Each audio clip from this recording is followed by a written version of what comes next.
Assalamualaikum warahmatullahi wabarakatuh. Kami praktikan Laboratorium Statistik dan Manajemen Industri, Praktikum Simulasi Industri dari kelompok 109 sesi Kamis. Di sini kami akan mempresentasikan modul 2 yang berjudul Analisis Sistem Antrian Pelanggan McDonald's Rungkut menggunakan software ProModel. Sebelum itu, perkenalkan nama saya Melinda Dwi Agustin, NPM 21124, dan rekan Saya Lainan Afina Dasilmi dengan MPM 21153. yang pertama yaitu pendahuluan. Antrian merupakan sebuah bagian penting operasi dan juga alat yang sangat berharga bagi manajer operasi. Antrian timbul disebabkan oleh kebutuhan akan layanan melebihi kemampuan pelayanan atau fasilitas layanan, sehingga pengguna fasilitas yang tiba tidak bisa segera mendapatkan layanan disebabkan kesibukan layanan. Untuk simulasi sendiri adalah tiruan dari suatu sistem di mana simulasi komputer adalah penggunaan komputer untuk meniru operasi berbagai fasilitas atau proses yang ada di dunia nyata atau tiruan suatu sistem yang berubah seiring dengan perubahan waktu.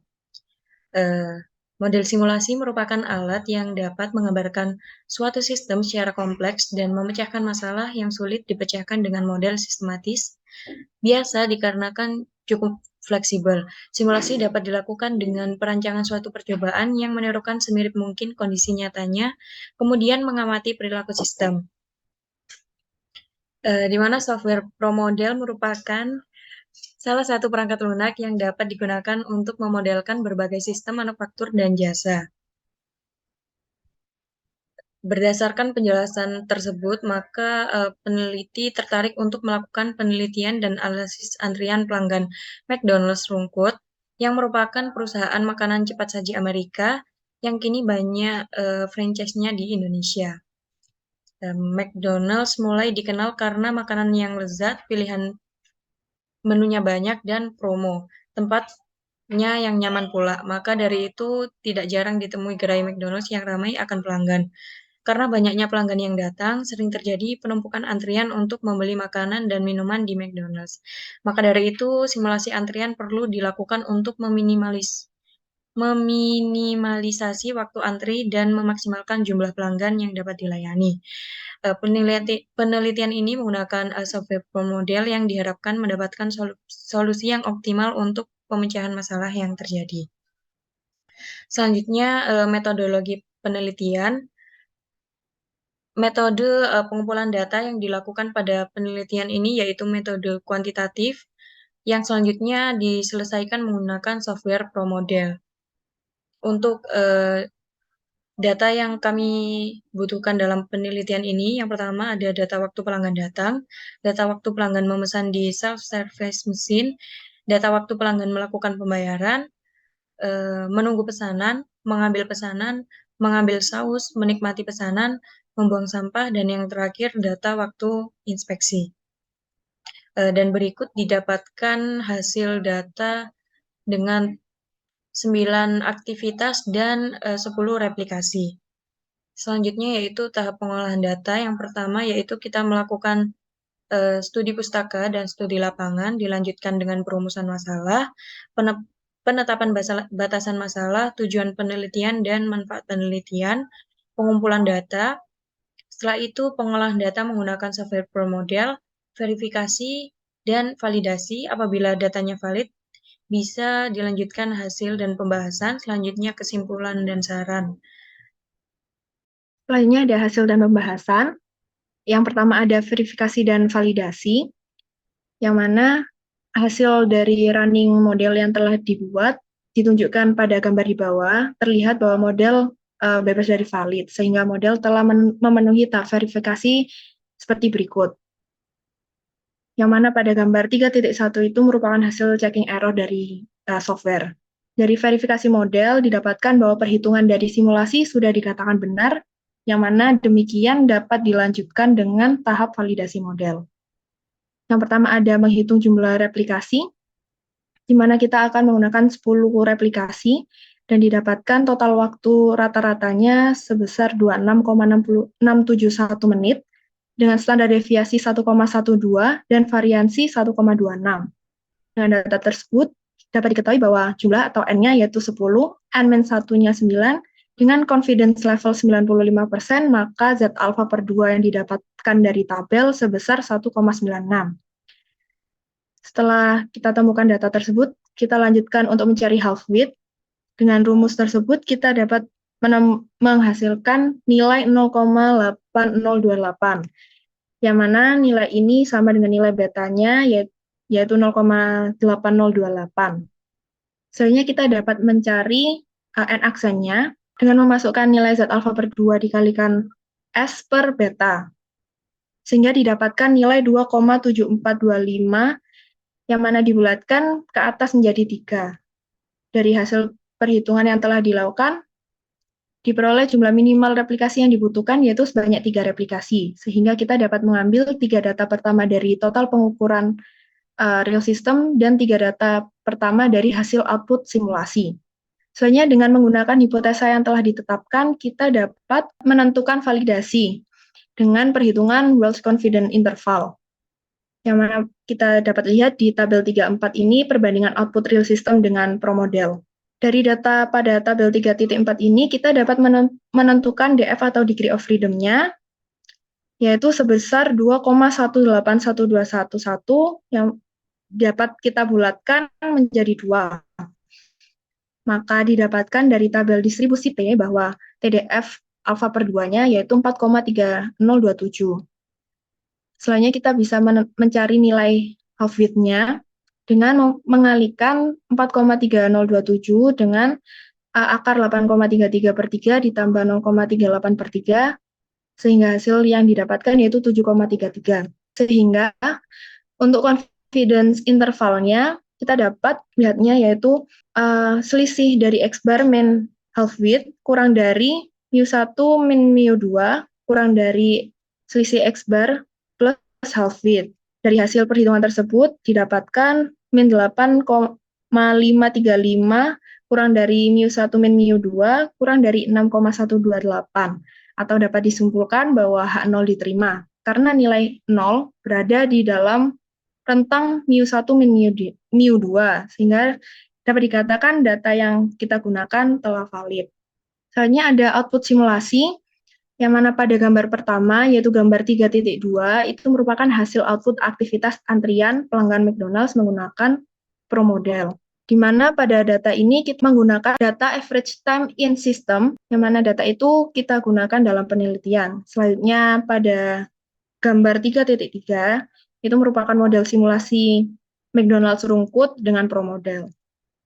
Selanjutnya ada analisa output, yang mana pada hasil output yang didapatkan dengan software ProModel dapat diketahui bahwa pada pemodelan sistem antrian McDonald's rungkut terdapat 9 aktivitas, yaitu aktivitas pelanggan datang, pemesanan dengan self-service mesin, pembayaran, menunggu pesanan, pengambilan pesanan, pengambilan saus, pelanggan menikmati makanan, dan pelanggan membuang sampah, selanjutnya inspeksi. Untuk hasil running program yang didapat diketahui average time in system-nya pada replikasi pertama didapatkan waktu 25,88, replikasi kedua 26,48 menit, replikasi ketiga 25,25 menit, replikasi keempat 27,35 menit, replikasi kelima 28,69 menit, replikasi keenam 27,4 menit, replikasi ketujuh 25,31 menit, replikasi ke-8 27,54 menit, replikasi ke-9 27,06 menit, dan replikasi ke-10 25,75 menit. Jadi di sini saya akan menjelaskan bagaimana menggunakan ProModel untuk mensimulasikan sistem antrian dari McDonald's rungkut. Yang pertama, kita bisa membuka ProModelnya dulu. Di sini kita jangan lupa untuk menyiapkan juga data real systemnya, yang mana di sini saya menaruhnya di Excel. Lalu kita kita buka file baru di new ini, kita masukkan title-nya, misalnya kita masukkan McDonald rungkut. Lalu untuk distance units-nya ini meters. Oke. Dan selanjutnya kita bisa ke build, lalu kita klik location. Nah, di sini akan muncul layout-nya. Kita taruh di sini, dan di sini sudah terlihat filenya namanya McDonald's rungkut. Lalu selanjutnya kita bisa membuat dari modelnya. Yang pertama, untuk pelanggan datang, kita bisa menggunakan ini. Kita klik di sini. Lalu untuk membesarkan mengecilkan kita bisa centang new-nya dihilangkan. Lalu tinggal kita ubah ukurannya. Untuk memberikan nama, kita bisa klik teks ini. Kita klik di mana saja, misalnya di bawahnya gambar ini. Karena ini gambarnya factory, sedang kita mau menamainya pelanggan datang, kita bisa beralih ke location ini, kita ganti namanya menjadi pelanggan datang. Pelanggan datang. Lalu untuk membuat gambar lagi, grafik baru, kita bisa klik new, dan kita bisa mencari gambar lain.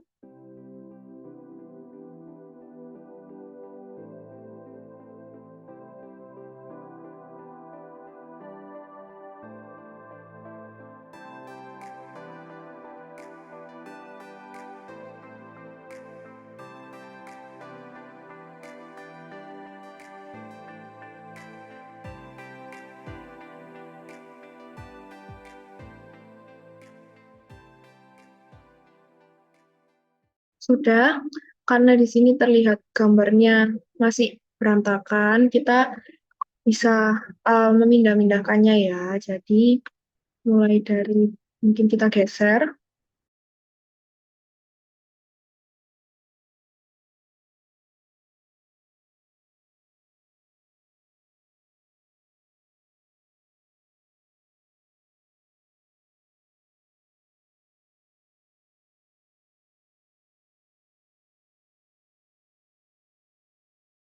Kita bisa ke bentar. Nah, kita bisa ke build lagi, kita masukkan entitasnya ke entitasnya. Untuk ikonnya kita karena kita entitasnya merupakan pelanggan, di sini aku pakai gambar orang aja. Nah, di sini kita pakai worker ya, gambar orang ini. Nah, di sini karena kita entitasnya merupakan pelanggan, worker ini kita bisa ganti ke pelanggan. Selanjutnya kita bisa ke build lagi, kita ke arrival, kita masukkan entitasnya ini pertama pelanggan. Untuk location-nya itu di pelanggan datang, kita ke quantity-nya kita tulis 1. Untuk occurrence ini kita tulis infinite atau INF, yang mana frekuensinya juga 1. Nah, untuk ke aktivitas kedua kita bisa enter di aktivitas pertama ini, pelanggan ini kita enter. Kita masukkan lagi entity-nya itu pelanggan. Location-nya lokasi aktivitas kedua yaitu memesan di self-service. Kuantitasnya juga sama, masihan 1, occurrence-nya INF, dan frekuensinya 1. Ini dilakukan untuk semua aktivitas, jadi aktivitas 1 sampai ke 9, yaitu inspeksi, dilakukan hal yang sama.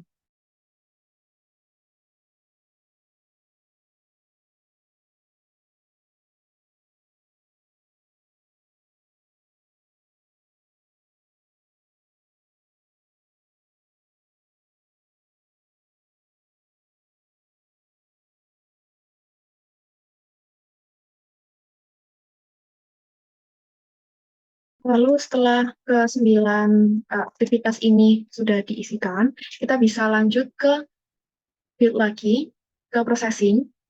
Nah, di sini kita pertama masukkan entitasnya, yaitu pelanggan. Lokasinya yaitu lokasi pertama, yaitu pelanggan datang. Terus untuk outputnya di sini juga pelanggan. Destinasinya adalah aktivitas selanjutnya, yaitu memesan di self-service. Maka akan muncul tanda panah seperti ini. Lalu kita bisa lanjut ke move logic-nya. Kita klik move logic. Nah, setelah kita klik move logic, kita bisa pindah ke ini yang tanda biru ini, diklik. Atau start feed. Ya, ini adalah start feed. Di mana kita masukkan data pelanggan datang dari data yang sudah kita ambil itu ya, atau data dari real system. Di sini 1 di enter ya, jadi ke bawah itu 1, 2, 2, 1, 1, 1, 2, 2, 1, 1. Nah, jadi di sini ada data ke 11 tapi tidak ada isinya, kita bisa klik auto fit. Klik auto fit, di sini kita pakai discrete distribution, klik OK. Nah, lalu di sini muncul datanya. Ada Poisson dan binomial, yang mana kita gunakan ranknya ini yang terbesar ya. Jadi di sini kan ada rank poisonnya 100, jadi data ini yang kita gunakan. Kita ekspor dengan klik ekspor, karena data yang kita gunakan adalah Poison. Nah, aplikasi yang kita gunakan tadi adalah ProModel, jadi kita cari ProModel. Kita klik OK. Setelah itu kita kembali ke ProModelnya. Nah, selanjutnya kita balik lagi ke MoveLogic, kita klik gambar palu atau build. Lalu di sini kita jangan lupa menggantinya menjadi move for.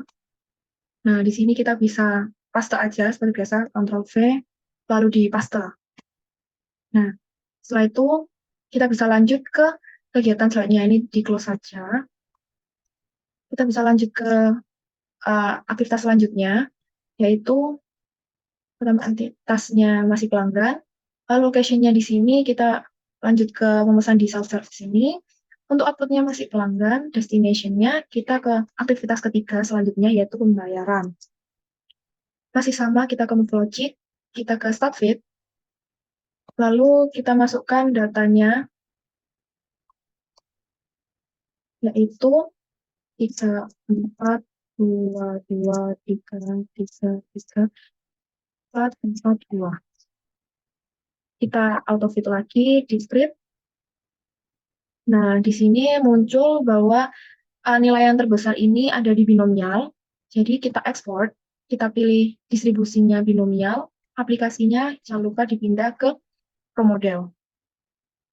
Oke, kita kembali ke ProModel, kita build.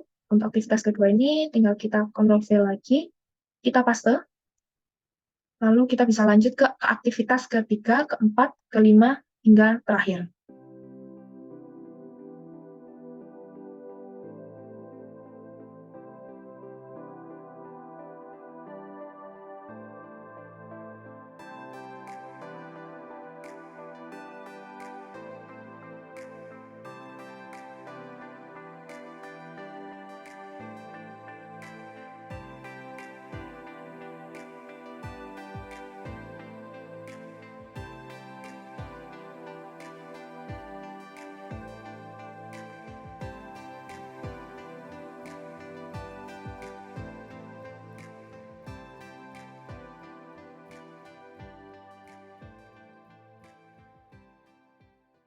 Nah, untuk aktivitas yang terakhir yaitu inspeksi, di sini kita seperti yang awal-awal, entitasnya yaitu pelanggan, lokasinya inspeksi. Lalu untuk outputnya masih pelanggan. Nah, untuk destinasi di sini kita pakai yang terakhir yaitu exit. Lalu untuk move logicnya masih sama, pakai start feed. Lalu kita masukkan data terakhir kita yaitu inspeksi, yaitu 2, 2, 1, 2, 3, 3, 2, 2, 1, 1. Kita auto feed, kita export, ganti ke ProModel, kita balik ke aplikasi ProModelnya, software ProModel, kita paste. Nah, seperti ini. Nah, ini data sudah selesai semua dimasukkan. Kita bisa lihat untuk alurnya, mulai dari pelanggan datang, panah selanjutnya itu memesan di self-service mesin, ke pembayaran, lalu menunggu pesanan, lalu mengambil pesanan, dilanjut mengambil saus, pelanggan menikmati makanannya, pelanggan membuang sampel, dan terakhir yaitu inspeksi. Selanjutnya di sini kita akan running dari sistem ini atau model ini, kita bisa ke simulation. Nah, di sini kita klik option dulu sebelum di run. Untuk runtime kita sesuaikan dengan waktu kerjanya yang ada di panduan yaitu 8 jam. Lalu untuk number of replication-nya kita menggunakan 10 replikasi. Oke, lalu kita ke simulasi lagi, simulation, kita klik run. Nah, maka nanti akan terjadi seperti ini. Untuk mempercepatnya, kita bisa klik ini, tanda ini, kita langsung lanjut sampai ke ujung. Setelah dilakukan 10 kali replikasi, maka akan muncul simulation complete ini atau sebagai checking error-nya, yang mana ini akan dimasukkan ke laporan, langsung diklik yes, dan akan muncul laporannya. Nah, untuk replikasi kita gunakan all, jadi replikasi 1-10, seluruh data ada. Nah, di sini kita bisa ke entity activity. Nah, data ini akan kita gunakan dalam laporan. Yang mana data yang digunakan adalah average time in system. Sekian penjelasan simulasi sistem antrian menggunakan promodel ini. Selanjutnya akan dilanjutkan penjelasan hasil dan pembahasannya. Selanjutnya yaitu kesimpulan dari hasil penelitian kami. McDonald's merupakan perusahaan makanan cepat saji Amerika yang kini sudah banyak franchise di Indonesia. Setelah itu kita memodelkan sistem antrian McDonald's dan terdapat 9 aktivitas. Setelah itu, berdasarkan hasil penelitian dan perhitungan yang dilakukan menggunakan simulasi promodel, didapatkan hasil output dari software promodel dan tidak terdapat antrian pada pelayanan di gerai McDonald's Bungkut. Dan waktu pelayanan sudah optimal dengan average time in system seperti yang sudah dijelaskan pada analisa tadi. Sehingga tidak perlu dilakukan solusi perbaikan dan berdasarkan hasil dari verifikasi dan validasi diperoleh H0 diterima dan data dapat dikatakan valid. Karena hal tersebut menyatakan bahwa tidak terdapat perbedaan yang signifikan pada total waktu keadaan yang sesungguhnya atau real system dengan hasil output simulasi promodel. Dengan kesimpulan tersebut, maka hasil dari penelitian ini dapat diterapkan di lapangan untuk proses antri secara langsung, dan untuk penelitian lebih lanjut dapat dilakukan dengan menggunakan beberapa software untuk membanding hasil output-nya agar output yang dihasilkan lebih optimal. Sekian presentasi dari kelompok kami 109 sesi Kamis. Kurang lebihnya mohon maaf. Wassalamualaikum warahmatullahi wabarakatuh.